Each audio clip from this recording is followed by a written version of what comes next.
যেই ঘরে আপনি সূরা বাকারার শেষ 2 আয়াত পড়বেন সেই ঘরে জিন ভূত থাকবে না এবং রাতে আপনার কোনো সমস্যা হবে না। আবু হুরায়রা রাদিয়াল্লাহু তাআলা আনহু বলেন, শয়তান আমাকে বলল যে যাওয়াইতা ইলা ফিরাসেকা, আবু হুরায়রা 3 দিন তোমার সাথে যে আচরণ করলাম তুমি ফলাফল শোনো। তুমি যখন বিছানায় শুইতে যাবা তখন তুমি যদি আয়াতুল কুরসি পড়ো যেটা সূরা বাকারায় রয়েছে, তাহলে লা ইয়াসালু মিনাল্লাহি হাফিজুন আলাইকা, আল্লাহর পক্ষ থেকে তোমার উপরে একজন রক্ষক থাকবে। ওলা ইয়াকরুবুকা শয়তান, শয়তান তোমার নিকটে আসতে পারবে না হাত্তা তুসবিহা, সকাল পর্যন্ত। মনে রেখো, আবু হুরায়রা রাদিয়াল্লাহু তাআলা আনহু বলেন, আমাকে বলল তুমি মনে রেখো, তুমি যদি আয়াতুল কুরসি রাতে পড়েছ তাহলে সারা রাত শয়তান তোমার কাছে আসতে পারবে না সকাল পর্যন্ত। সম্মানিত দিনী ভাই বোন, আবু হুরায়রা রাদিয়াল্লাহু তাআলা আনহু বলেন, রাসূল সাল্লাল্লাহু আলাইহি সাল্লাম বলেছেন, লা তাজালু বাইতাকুম মাকাবিরা, পৃথিবীর মানুষ তোমরা তোমাদের বাড়িকে কবরস্থান করো না। কবরস্থানে কোরআন মাজিদ পড়তে হয় না, পড়া যায় না। দুবাইয়ে আবুধাবিতে শেখ জায়েদের মসজিদে প্রতি 8 ঘন্টায় একজন লোক কোরআন মাজিদ, 2 জন লোক কোরআন মাজিদ পড়ে। 24 ঘন্টা সেখানে কোরআন তেলাওয়াত হয়, তারা চাকরিজীবী। কবরস্থানে কোরআন মাজিদ পড়া যাবে না। রাসূল সাল্লাল্লাহু আলাইহি সাল্লাম বলেন, পৃথিবীর মানুষ লা তাজালু বাইতাকুম মাকাবিরা, তোমরা তোমাদের বাড়িকে কবরস্থান তৈরি করো না। শোনো, ইন্নাশ শাইতান ইয়ানফিরু মিনাল বাইত তুকরাউ ফিহি সূরাতুল বাকারা, যেখানে সূরা বাকারা পড়া হয় সেখানে শয়তান থাকে না। যেই বাড়িতে সূরা বাকারা পড়া হয় সেই বাড়িতে শয়তান থাকে না। যেই বাড়িতে সূরা বাকারা পড়া হয় সেই বাড়িতে জিন থাকে না। যেই বাড়িতে সূরা বাকারার শেষ 2 আয়াত পড়া হয় সেই বাড়িতে জিন শয়তান থাকে না। সম্মানিত দিনী ভাই বোন, হাদিস বুখারী মুসলিম। আপনাকে আমি বলছিলাম বিচারের মাঠে আব্দুল্লাহ ইবনে আমর বলেন, রাসূল সাল্লাল্লাহু আলাইহি সাল্লাম বলেছেন, বিচারের মাঠে আপনাকে বলা হবে ইকরা ওয়ারতাকে ওয়ারাত্তিল কামা তুরাত্তিলু ফিদ দুনিয়া। এই শোনো, তুমি তো দুনিয়াতে কোরআন মাজিদ পড়ছিলে, এখন তুমি পড়ো আর জান্নাতের ওই উপরের দিকে উঠতে থাকো, পড়ো আর উঠতে থাকো, পড়ো আর উঠতে থাকো। ফাইনা মানজিলাতাকা ইনদাহা তাকরাউহা, সেটাই তোমার ঘর যেখানে পড়তে পড়তে তোমার তেলাওয়াত শেষ হবে। তুমি পড়তে থাকবে, উপরে যেতে থাকবে, তুমি পড়তে থাকবে, উপরে যেতে থাকবে, যেখানে তুমি পৌঁছবে সেটাই তোমার ঘর। সম্মানিত দিনী ভাই বোন, আয়েশা রাদিয়াল্লাহু তাআলা আনহা বলেন, কানান নবী সাল্লাল্লাহু আলাইহি সাল্লাম ইয়াবি ইলা ফিরাসিহি, যখনই তিনি বিছানায় যেতেন ফাজামা কাফাইহে, তিনি তার হাত দুটিকে এইভাবে জমা করে নিতেন। জমা করে নিয়ে ফায়ান ফুকু ফিহে, হাতে হালকা 3 বার এইভাবে থুথু দিতেন। তারপরে সূরা ইখলাস, সূরা ফালাক, সূরা নাস পড়তেন। পড়ার পরে ওয়ামসাহু বিহিমা আলা ওয়াজহিহি ওয়া রাসিহি, মাথা থেকে শুরু করে মুখ থেকে শুরু করে শরীরের সামনে পর্যন্ত মাস্তাতা মিন জাসাদিহি, সম্পদ মুছে নিতেন। ওয়া ফালু যালিকা সালাসা মাররাতিন, এইভাবে তিনি করতেন 3 বার। এদিকে দেখেন, আগে হাতটা সামনের মুড়ে তুলে ধরবেন, তারপরে আগেই থুথু দিবেন 3 বার হালকা করে, এরপরে ইখলাস ফালাক নাস 3টা পড়ে এই মুখের উপর দিয়ে শরীরের উপরে বলিয়ে নেবেন। আবার 3 বার এইভাবে করবেন। এভাবে করতেন। এ কথা আয়েশা রাদিয়াল্লাহু তাআলা আনহা বলেন, রাসূল সাল্লাল্লাহু আলাইহি ওয়াসাল্লাম করতেন। সম্মানিত দিনী ভাই বোন, উকবা ইবনে আমির রাদিয়াল্লাহু তাআলা আনহু বলেন, আনা আসিরু মা নবী সাল্লাল্লাহু আলাইহি সাল্লাম ফি লাইলাতিন মুতিরাতিন ওয়া ফি যুলুমাতিন সাদিদাতিন, একদা আল্লাহর নবীর সাথে আমি চলছিলাম, খুব অন্ধকার, মেঘপূর্ণ রাত, বৃষ্টি হচ্ছে, বিজলি চমকিচ্ছে, দেখা যায় না, ঘাটাঘাট অন্ধকার। রাসূল সাল্লাল্লাহু আলাইহি সাল্লাম সূরা ফালাক আর সূরা নাস পড়তে লাগলেন। বললেন, উকবা ইকরা, তুমি এই সূরা ফালাক এবং সূরা নাস পড়ো। মনে রেখো, যারা বিপদ থেকে আশ্রয় চায় তার মধ্যে সূরা ফালাক এবং নাস বিপদ থেকে আশ্রয় নেওয়ার ব্যাপারে সবচেয়ে বড় ভিন্ন ধরনের ব্যতিক্রম জিনিস। রাস্তায় চলতে লেগে, রাতে চলতে লেগে, কোনো জায়গায় রাতে থাকতে লেগে ভয় পেলে, খারাপ মনে করলে, বৃষ্টি এসেছে, বিদ্যুৎ চমকিলে, ভয় মনে হলে ফালাক এবং নাস পড়তে থাকবেন, যা বিবরণে বোঝা যায়। আব্দুল্লাহ ইবনে খুবাইব রাদিয়াল্লাহু তাআলা আনহু বলেন, একদা খুব বৃষ্টির রাত, বিজলি চমকিচ্ছে, আমরা বাড়ি থেকে বের হয়ে গেলাম। নাতলুবু রাসূলুল্লাহ সাল্লাল্লাহু আলাইহি সাল্লাম, আমরা রাসূলকে খুঁজবো, এই জন্য বের হয়ে গেলাম। ফাদরাকনাহু, তাকে এক জায়গায় পেয়ে গেলাম। পেতেই তিনি বলছেন, শোনো, ইকরা, পড়ো, ইফাল, পড়ো। আমি বললাম, কি পড়ব? তো বললেন, কুল কুল হুয়াল্লাহু আহাদ, বলো কুল হুয়াল্লাহু আহাদ, কুল আউযু বিরাব্বিল ফালাক, কুল আউযু বিরাব্বিন নাস, সালাসা মাররাতিন তুসবিহু তুমসি। যখনই তুমি সকাল করবে, যখনই তুমি সন্ধ্যা করবে, 3 বার করে পড়বে। একফি মিন কুল্লি শাইন, যত সমস্যা আছে পৃথিবীতে সব সমস্যার জন্য যথেষ্ট হয়ে যাবে ইখলাস, ফালাক, নাস। 3 বার করে সকালে, 3 বার করে বিকালে, ইখলাস 3 বার, ফালাক 3 বার, নাস 3 বার, সকালে 3 বার করে, বিকালে 3 বার করে। যত সমস্যা আছে পৃথিবীতে সব সমস্যাকে দূরে করার জন্য এই 3টি সূরা যথেষ্ট হবে, এ কথা রাসূল সাল্লাল্লাহু আলাইহি সাল্লাম বলেন। আবু হুরায়রা রাদিয়াল্লাহু তাআলা আনহু বলেন, রাসূল সাল্লাল্লাহু আলাইহি সাল্লাম বলেন, আয়াজুজু আহাদুকুম আয়াকরা সুলুসাল কোরআনে ফিল লাইলে, রাতে কোরআনের 3 ভাগের 1 ভাগ পড়তে তোমাদের কেউ অক্ষম কি? তখন সাহাবীগণ বললেন, বলেন কি আল্লাহর নবী, এক রাতে কি কোরআন মাজিদের 3 ভাগের 1 ভাগ পড়া যায়? এক রাতে কি কোরআন মাজিদের 3 ভাগের 1 ভাগ পড়া যায়? তখন রাসূল সাল্লাল্লাহু আলাইহি সাল্লাম বললেন, শোনো, কুল হুয়াল্লাহু আহাদ সুলুসুল কোরআনে সূরা ইখলাস হচ্ছে কোরআন মাজিদের 3 ভাগের 1 ভাগ। যদি সূরা ইখলাস 3 বার পড়তে পারেন তাহলে 1 বার কোরআন মাজিদ পড়ার সমান নেকি পাবেন, এই কথা মুহাম্মদ সাল্লাল্লাহু আলাইহি সাল্লাম বলেন। জনৈক ব্যক্তি নেতা হয়ে সফরে গেছিলেন, যখনই তিনি ইমামতি করতেন তখন আগে সূরা ইখলাস পড়তেন বা শেষে সূরা ইখলাস পড়তেন সব রাকাতি। যখন তারা ফিরে আসলো, তারা জিজ্ঞাসা করলো আল্লাহর নবীকে, আল্লাহ নবী, আমাদের ইমাম এরকম কাজ করত। আল্লাহ রাসূল বললেন, তোমরাই তাকে বলো কেন শেষে সূরা ইখলাস পড়তো। আমরা বললাম, আপনি কেন সূরা শেষে ইখলাস পড়তেন? তখন তিনি বললেন, সূরা ইখলাস আল্লাহর গুণাবলী রয়েছে, আমি এই সূরাকে এই জন্য ভালোবাসি। আল্লাহ রাসূল বললেন, শোনো, সূরা ইখলাসকে যে ভালোবাসে আল্লাহ তাকে জান্নাতে দিয়ে দিবেন, আল্লাহ তাকে ভালোবাসেন। সূরা ইখলাস পড়ার ব্যাপারে এইভাবে আপনারা মনোযোগী হবেন। আব্দুল্লাহ ইবনে উমর রাদিয়াল্লাহু তাআলা আনহু বলেন, রাসূল সাল্লাল্লাহু আলাইহি সাল্লাম বলেছেন, লিকুল্লি হারফিন হাসানান, কোরআন মাজিদের প্রত্যেকটা অক্ষরে নেকি রয়েছে। ওয়াল হাসানাতু বিআশরি আমসালিহা, একটা মানে 10টা, একটা মানে 10টা, একটি অক্ষর পড়লে 10 নেকি হয়। আল্লাহ রাসূল বলছেন, লামা কুল আলিফ লাম মিম হারফুন, আমি বলি না আলিফ লাম মিম 3টা মিলে একটি অক্ষর, আমি বলছি আলিফুন হারফুন ও লামুন হারফুন ও মিমুন হারফুন। আলিফ পড়লে 10 নেকি, লাম পড়লে 10 নেকি, মিম পড়লে 10 নেকি। এটাই হবে কোরআন মাজিদ একটি ভিন্ন ধরনের গ্রন্থ। পৃথিবীতে এমন কোনো গ্রন্থ নেই আল্লাহ প্রদত্ত, মানুষ রচিত, যেটা পড়লে এরকম নেকি হতে পারে। ব্যতিক্রম আল্লাহর মুআজিজা যেটা আমাদের কাছে অবস্থান করছে, সেটাই হচ্ছে কোরআন মাজিদ। সম্মানিত দিনী ভাই বোন, আপনাকে আমি এই কোরআন মাজিদ পড়ার জন্য অনুরোধ জানাচ্ছি। ইবনে আব্বাস রাদিয়াল্লাহু তাআলা আনহু বলেন, লাম ইয়ানাম রাসূলুল্লাহ সাল্লাল্লাহু আলাইহি সাল্লাম ফি লাইলাতিন হাত্তা ইয়াকরা আলিফ লাম তানজিল ও সূরা তাবারাকাল্লাযী বিয়াদিহিল মুলক। আল্লাহর নবী আলিফ লাম তানজিল, সূরা সাজদা এবং সূরা মুলক না পড়ে তিনি ঘুমাতেন না, আগে পড়তেন তারপরে ঘুমাতেন। রাসূল সাল্লাল্লাহু আলাইহি সাল্লাম বলেন, রাতে যে সূরা মুলক পড়বে তার কবরের শাস্তি হবে না।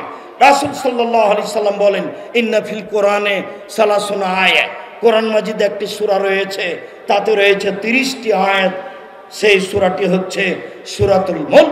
যে ব্যক্তি পড়বে শাফা লাহু ইয়াউমুল কিয়ামা, এই সূরা বিচার মাঠে তার জন্য সুপারিশ করবে। হাত্তা গফিরা লাহু, করতে করতে যতক্ষণ পর্যন্ত না ক্ষমা হবে ততক্ষণ পর্যন্ত সূরা মুলক যাবে না।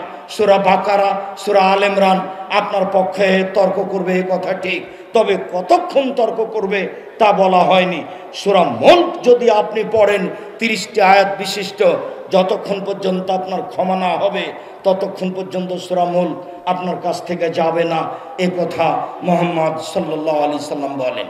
সম্মানিত দিনী ভাই বোন, আমি শেষের দিকে চলে এসে আপনাদেরকে আবারও জানাচ্ছি, কোরআন মাজিদ পড়তে শিখি সহজেই। আজকে 1 ঘন্টায় যেটা কোরআন মাজিদ শিখছিলাম, এটা তো একটা পরিস্থিতি মাত্র। 1 ঘন্টায় কোরআন মাজিদ পড়া শিখবো কেন? 1 মাসে, 3 মাসে, 6 মাসে শিখবই যে কোনো মূল্যে। বাংলা উচ্চারণ করে কোরআন মাজিদ পড়বো না, অক্ষর প্রতি 10 নেকি নেবই যে কোনো মূল্যে। সম্মানিত দিনী ভাই বোন, কোরআন মাজিদকে সামাজিককরণ করতে চাচ্ছি। সবাই যেন কোরআন মাজিদ পড়ে। হিন্দু, মুসলমান, বৌদ্ধ, খ্রিস্টান সবার জন্য কোরআন এসেছে। সবাই মুসলমান হোক, সবাই কোরআন মাজিদ পড়ুক, সবাই অক্ষর প্রতি 10 নেকি করুক। লা ইলাহা ইল্লাল্লাহ না বললে অমুসলিম নেকি পাবে না। সে যেভাবেই হোক কোরআন মাজিদ পড়ুক। কোরআন মাজিদ এসেছে মানুষের জন্য, কোরআন মাজিদ এসেছে হিন্দু, মুসলমান, বৌদ্ধ, খ্রিস্টান সবার জন্য। কোরআন মাজিদ মানুষের জান্নাত পাওয়ার একটা বিশাল মাধ্যম। কোরআন মাজিদে মাত্র 4-5টা জিনিস উল্লেখ রয়েছে এই 30 পারা কোরআন মাজিদে, যা আপনাদের সামনে পেশ করলাম। সম্মানিত দিনী ভাই বোন, বিপদ থেকে বাঁচার মাধ্যম কোরআন মাজিদ। সম্মানিত দিনী ভাই বোন, শয়তান থেকে বাঁচার বড় মাধ্যম কোরআন মাজিদ। আপনার দুষ্ট শয়তান জিন থেকে বাঁচার বড় মাধ্যম কোরআন মাজিদ। মর্মে এই জামিয়া সালাফিয়া কোরআন শিক্ষার একটা বড় মাধ্যম, যা আপনারা গতকাল আসরের পর থেকে দেখছেন, আজ শেষ পর্যন্ত দেখবেন। সম্মানিত দিনী ভাই বোন, আমি বারবার বলছি, আমার বড় মনে সাধ এই জামিয়া সালাফিয়া দিয়ে এদেশের ছেলে মেয়েকে বাংলা, ইংরেজি, আরবি উন্নত মানের শিক্ষা দিয়ে জাতির অন্যায়ের বিরুদ্ধে লড়বো। মুখে কলমে মিডিয়ায় লড়বো ইনশাআল্লাহ। জীবন বাজি রেখে এই মিশন চালিয়ে যাচ্ছি। মর্মে সকল দিনী ভাই বোনকে আমি অনুরোধ জানাচ্ছি, একটু খালিস অন্তরে আল্লাহর কাছে মন খুলে বলবেন, আল্লাহ তুমি জামিয়া সালাফিকে কবুল করো।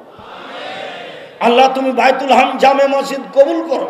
আল্লাহ তুমি নেব্রাস ইসলামিক বিশ্ববিদ্যালয়কে কবুল করো, এবং একটা নেব্রাস ইসলামী মেডিকেলকে তুমি কবুল করো। যেটা পরিকল্পনা শুনলেন, এটা আল্লাহ কবুল করলে সহজ। এইগুলো নিয়ে আপনি কোনো সময় মাথা ব্যথা করবেন না। আমি আপনাকে যেই পরামর্শ দিচ্ছি সেই পরামর্শে চলবেন। আর একটু বলবেন, যারা জামিয়া সালাফিয়া কাজ করে তারা যেন কোথায় কর্মে ত্রুটি না করে, পয়সা হারাম না খায় এবং ধোকা ফাঁকি না দেয়, আর যেন পয়সার ব্যাপারে প্রতারণা না দেয়। 10-এর পয়সা যদি কেউ মেরে খায় কোনো জায়গায়, তাহলে সেখানে বরকত হবে না। জামিয়া সালাফের অনেক শাখা রয়েছে, গবেষণা বিভাগ রয়েছে, ইতেসাম বিভাগ রয়েছে, আর দাওয়া ইলাল্লাহ রয়েছে, এই প্রতিষ্ঠান রয়েছে, অনেক বিভাগ রয়েছে। যারা যেখানে দায়িত্ব পালন করছে তারা যেন সূক্ষ্মভাবে, নিখুঁতভাবে 10-এর পয়সা মনে করে পরকালের ভয়ে, পরকালের আশায় যেন তারা জিম্মেদারি পালন করতে পারে। আপনারা এই দোয়া করবেন। আমি তো এ আশা করে বলি, জামিয়া সালাফিয়া গড়বে ইনশাআল্লাহ। মানুষের কোনো খুব প্ররোচনা, খারাপ পরিকল্পনা জামিয়া সালাফের কোনো স্থায়ী ক্ষতি করতে পারবে না। কেন? আমি 10-এর পয়সার ক্ষতি করি না, এটাই আমার সাহস। আমি আপনাকে প্রথমেই বলি একটু খালিস অন্তরে আল্লাহর কাছে দোয়া করার জন্য। এরপরে বলি, নবীর চলেনি 10-এর পয়সা ছাড়া, আমাদেরও চলবে না 10-এর পয়সা ছাড়া। রাসূল সাল্লাল্লাহু আলাইহি সাল্লাম কোনো বিপদ দেখলেই সাহাবীগণকে থামিয়ে পয়সার কথা বলতেন, দানের কথা বলতেন। আমিও অন্য কাউকে কিছু না বলে আমি যখন নিজে আসি তখন আপনার সামনে দাঁড়াই, আপনাকে বলি, আপনি আমার দিনী ভাই, আপনি আমার দিনী বোন, কোনো সময় মনটাকে ছোট করবেন না। আপনি যার যখন সম্ভব সে তখন দান দিয়ে যাবেন। এই যে আপনার মসজিদ তৈরি হচ্ছে, 10 ton rod, 20 ton rod, 5 ton rod, 1 ton rod আপনি আপনার মতো দিয়ে পাঠাবেন। এটাই আমি বলছি। এই মুহূর্তে আপনাকে আমি বলতে রাজি নই যে আপনি 5 টন দেন, 1 টন দেন, এটা আমি বলছি না। আপনি সিমেন্ট পাঠাবেন, রড পাঠাবেন, আপনি পরিকল্পনা নেন। প্রত্যেক মাসে 200, 500, 2000, 5000 আমি এই জামিয়া সালাফিয়ার আন্তরিকভাবে আল্লাহকে সন্তুষ্ট করার জন্য সদস্য হয়ে গেলাম। এটা আপনার পরিকল্পনা হোক, এটা আমি চাচ্ছি।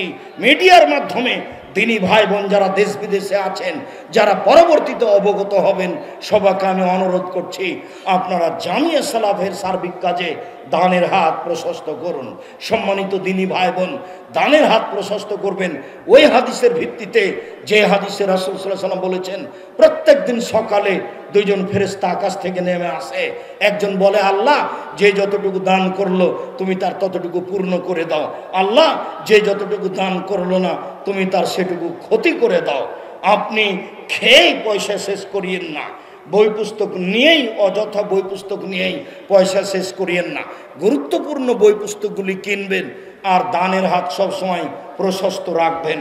আয়েশা রাদিয়াল্লাহু তাআলা আনহা আল্লাহ নবী বলছেন, আয়েশা খাসি যে জবাই করেছিলাম কতটুকু আছে? তখন আয়েশা বলছেন 10 ভাগের ভাগে 9 ভাগ শেষ হয়েছে, 1 ভাগ আছে। তখন আল্লাহ রাসূল বলছেন, আরে না না তুমি ভুল বলেছ, 9 ভাগই আছে, 1 ভাগ শেষ হয়েছে। না আল্লাহর নবী শুনেন শুনেন শুনেন, আরে 10 ভাগের ভাগে 9 ভাগ নেই, 1 ভাগ আছে। আরে শোনো, কথা উল্টিয়ে ধরো, 9 ভাগ আছে, 1 ভাগ নেই। এই কথা আয়েশা রাদিয়াল্লাহু তাআলা আনহা বলেন, এই কথা মুহাম্মদ সাল্লাল্লাহু আলাইহি সাল্লাম বলেন। আল্লাহ নবী দিলেন, বললেন, যা দিলে তুমি যা জমা হলো, যা খেলে তা পেশাব পায়খানা হলো, আর যা তুমি পড়লে তা পুরাতন হয়ে গেল। মর্মে সকল দিনী ভাই বোনকে আমি বৈঠকি দানে অংশগ্রহণ করার জন্য অনুরোধ জানাচ্ছি। আমাদের ছেলেরা আসছে, ছেলেরা তোমরা যাও বৈঠকি দানে আপনারা অংশগ্রহণ করেন, আমি আপনাদের সাথে সব সময় থাকি, এখনো আছে। এই ছেলেরা শোনো, এই বৈঠকি দানে যারা আপনারা স্টেজে আছেন সবাই অংশগ্রহণ করবেন। এই ছেলে তোমরা যারা সামনে আছো, সারাদিন বসে আছো, কি যে বলছো, খালি বাদাম খাচ্ছ, তোমরা এই দানে অংশগ্রহণ করো, কেউ খালি থাকতে পাবা না। এই শোনো, এরা যেন কেউ খালি না থাকে। এরা এখনই বের হয়ে টাকাটা কোথায় খেয়ে শেষ করবে, যেটুকু সম্ভব কেউ খালি থাকবেন না। 10 টাকা হোক কারো কাছ থেকে নিয়ে দিবেন, 200, 500, 2000, 5000 আপনি বৈঠকি দানে অংশগ্রহণ করেন। আপনি আমার দিনী ভাই, আপনি আমার দিনী বোন, আপনার প্রাণের প্রতিষ্ঠান জামিয়া সালাফিয়া, আপনার অন্তরের প্রতিষ্ঠান জামিয়া সালাফিয়া, আপনার ভালোবাসার প্রতিষ্ঠান জামিয়া সালাফিয়া। সম্মানিত দিনী ভাই বোন, আমি সকলকেই বৈঠকি দানে অংশগ্রহণ করার অনুরোধ জানিয়ে বলছি, আল্লাহ যে যতটুকু দান করলো তুমি তার ততটুকু পূর্ণ করে দাও। আল্লাহ যে যতটুকু দান করলো তুমি তার ততটুকু পূর্ণ করে দাও। দান মানুষের কবরের শাস্তিকে বন্ধ করে দেয়, দান মানুষের পাপকে মিটিয়ে দেয়, পানি যেমন আগুনকে নিভিয়ে দেয়, দান আল্লাহর রাগকে মিটিয়ে দেয়, দান হচ্ছে দলিল। সম্মানিত দিনী ভাই বোন, কেউ খালি থাকবেন না। নিজের কাছে টাকা না থাকলে আর একজনের কাছে 10টা 50টা টাকা নিয়ে অংশগ্রহণ করবেন। বৈঠকি দানে আমি আপনাদের সাথে থাকি সব সময়। মর্মে দিনী ভাই বোনকে যারা আশেপাশে দাঁড়িয়ে আছেন তাদেরকে অনুরোধ জানাচ্ছি, আপনারা আমাদের এই ছেলেদেরকে কেউ খালি হাতে ফিরিয়ে দিবেন না। যার যতটুকু সম্ভব সেই ততটুকু দান করবেন। আমি আপনাদের জন্য বলি, যা রাসূল সাল্লাল্লাহু আলাইহি সাল্লাম বলতেন, আল্লাহুম্মা সাল্লি আলাইহি আল্লাহুম্মা বারিক আলাইহি বারাকাল্লাহু ফি আহলিকা মালিকা। মাঠ ভর্তি মানুষ, হাজার লাখ মানুষের উপস্থিতি, আপনারা এই খোলা মনে আল্লাহকে সন্তুষ্ট করার জন্য দান করলে আপনি ফলাফল ভোগ করবেন। আপনাদের জামিয়া সালাফিয়া সহজেই কাজগুলি গড়ে উঠবে। জামিয়া সালাফের এটা আপনাদের জন্য সহজ হবে, যারা কাজ করছে তাদের জন্য সহজ হবে। সম্মানিত দিনী ভাই বোন, সকলকে আমি জামিয়া সালাফিয়ার দানের হাত প্রশস্ত করার অনুরোধ জানিয়ে আন্তরিকভাবে আপনাদের জন্য আল্লাহর পরে দোয়া করে আলোচনার শেষে চলে আসলাম। আল্লাহ, আমার দিনী ভাই বোন যারা দান করছে তুমি তাদের অর্থ সম্পদে বরকত দান করো, তুমি তাদের ব্যবসা বাণিজ্যে বরকত দান করো, তুমি তাদের অর্থ সম্পদ ব্যবসা বাণিজ্যে নিরাপত্তা দান করো। আল্লাহুম্মা সাল্লি আলাইহি আল্লাহুম্মা বারিক আলাইহি। আল্লাহ, আমাদের যারা মারা গেছে তুমি তাদের কবরের শাস্তি মাফ করো। আল্লাহ, আমরা যারা অসুস্থ তুমি তাদের আরোগ্য দান করো। আল্লাহ, আমরা যারা বেঁচে আছি তুমি তাদেরকে তোমার রাসূলের পদ্ধতি অনুযায়ী চলার তৌফিক দান করো। আপনারা আগে উঠে যায়েন না, আমাদের ছেলেদেরকে আপনাদের পাশ পর্যন্ত যেতে দেন। এমনিতে পরিবেশ নষ্ট করেন কেন? এটা তো 2-1 মিনিটের ব্যাপার, ধৈর্যের তো পরিচয় দিতে হবে। আর এটা তো জামিয়া সালাফের সালাফি কনফারেন্স, এটা আপনাদের অবগতিতে রয়েছে। মর্মে আমি আপনাদের আন্তরিকভাবে শুকরিয়া আদায় করি। বিভিন্ন এলাকা থেকে, বাহির থেকে, ইন্ডিয়া থেকে যারা যেখান থেকে এসেছেন, আমি সবার শুকরিয়া আদায় করি। আল্লাহ আপনাদেরকে যাজায়ে খায়ের দান করুন। আমার দিনী ভাই দেশ বিদেশ থেকে যারা দিন প্রচারের জন্য, বক্তব্য দেওয়ার জন্য এসেছেন, আমি তাদের শুকরিয়া আদায় করি। জাযাকুমুল্লাহ খায়ের। যারা গ্রামবাসী হাঁটাবো বীর হাঁটাবো যেভাবেই হোক প্রতিষ্ঠানকে সহযোগিতা করে থাকেন, পরামর্শ দিয়ে থাকেন, তাদের জন্য দোয়া করি। আল্লাহ তুমি তাদের যাজায়ে খায়ের দান করো। হাঁটাবো বীর হাঁটাবো যারা মারা গেছে, তুমি তাদের কবরের শাস্তি মাফ করো। বিশেষভাবে আব্দুল অদু মারা গেছেন, তার ছেলে তার নামে এই জমিগুলো বিক্রি মূল্য দিয়েছেন, যা ছিল সহজ, তুমি তার কবরের শাস্তি মাফ করো। আর যারা দেওয়ার অপেক্ষায় আছেন, আল্লাহ তুমি তাদের অন্তরকে প্রশস্ত করো। বিশেষভাবে তার ভাই মধুও জমি দিয়েছেন, আল্লাহ তুমি তার অন্তরকে প্রশস্ত করো, সার্বিক কাজে যেন সহযোগিতা করতে পারেন। আমি হাঁটাবো বীর হাঁটাবো এলাকাবাসী সকলের কল্যাণ কামনা করে, আর যারা এখনো প্রতীক্ষমান রয়েছেন, দিতে পারেননি, আল্লাহর কাছে আন্তরিকভাবে দোয়া করি আল্লাহ যেন আপনাদের অন্তরকে নরম করে দেয়। সহজে যেন আপনি জামিয়া সালাফের উপরে ভালোবাসা পোষণ করে আপনার জমি দিতে পারেন। আপনার জন্য, আপনার পিতামাতার জন্য আমরা আন্তরিকভাবে দোয়া করি। আল্লাহ আপনাদের কবুল করুক। আল্লাহুম্মা আমিন।